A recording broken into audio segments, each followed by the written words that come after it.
What time of the day is the best to photograph a portrait?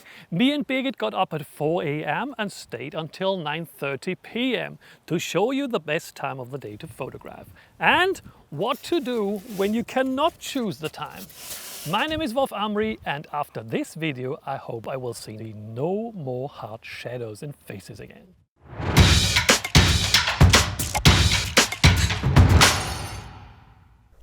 Good morning everyone, it's 4:30 in the morning, so 30 minutes before sunrise, which unfortunately is pretty early in summer. We got up to show you how the light changes throughout the day in regard to outdoor portraits. What is the best time of the day, when is it not all that great, and what can you do to save your shots in these situations? All this from a beginner's perspective, so without any fancy equipment. We start out right now before the sun even rises, in the so-called golden hour. The golden hour in the morning, there is another one in the evening, starts at around 20 minutes before sunrise and lasts until around 50 minutes after sunrise. That depends on your location though. Let me recommend downloading an app that will give you all the information. I use PhotoPills. It is not free, but it has quite a few other functions that are really useful. Before the sun rises, you get beautiful soft lighting. But the light level is rather low, so expect to raise your ISO. This was shot with the light in the back at an aperture of f1.8. At 1/100th shutter speed. I had to raise the ISO to 400. Translate that to a kit lens with f5.6 and you would be at ISO 4000 instead. The light, however, is very soft and beautiful. And now watch the progress. This was 15 minutes before sunrise, then 5 minutes before sunrise, right at sunrise, and 8 minutes after sunrise. So within 25 minutes, changes dramatically. The light before sunrise is easy to shoot for beginners, except for the ISO if you own a kit lens. But it changes pretty quick, so make sure you know how to change your camera settings and not get surprised on location. Okay? This already shows some shadows and it is not all that great in regard to light anymore. But let's make a bigger jump to 40 minutes after sunrise. We are still in golden hour, but as you can see, we get some pretty bad shadows on Birgit's face. And to improve the shot, we need to use a tool for the first time.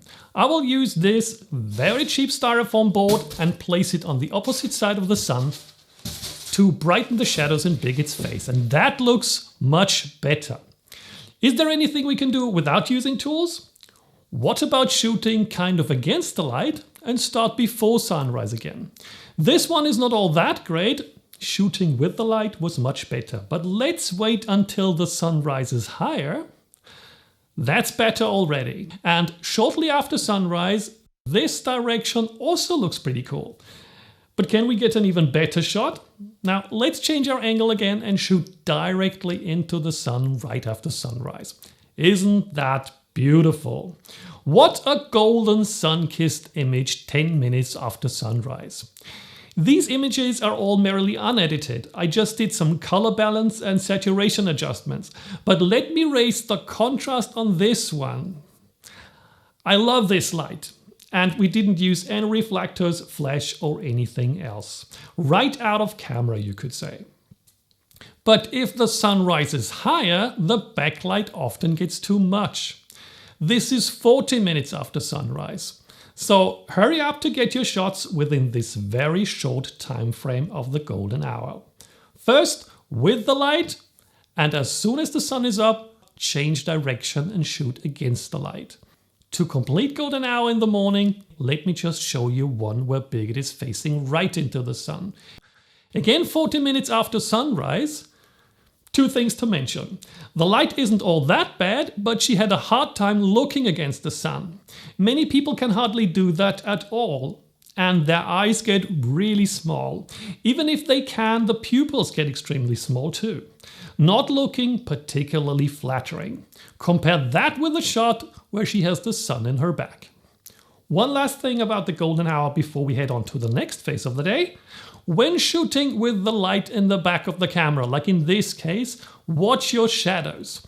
I could avoid to have my shadows on Bigot, but it is still somewhat distracting. Okay, since we saw the images were not particularly getting better, we took a break. Now we're back, it's 9 AM, 4 hours past sunrise, or in other words, a quarter into the day. Let's shoot another series of images and analyze them. First, a shot with the light in the back of the camera. We again see the hard shadows and Birgit having issues keeping her eyes open. The shadows are a result of the sun raising higher and shining slightly from the side. The shadows would be even worse if our light grey dirt road wouldn't act as a reflector. It brightens up the shadows and gives a much nicer look. So whenever you can, place your subject on a neutral colored bright surface to brighten the shadows without any tools. Next up, our cheap styrofoam reflector. When using reflectors, watch the shadows while you move it around to reflect the light right into the shadows. An alternative to the reflector is a speedlight. So let's see how that changes our images. The speedlight manages to brighten up the shadows a tad bit, but since the sun is pretty strong already, it is having a hard time keeping up. It has a guide number of 48, so it is not the strongest speedlight.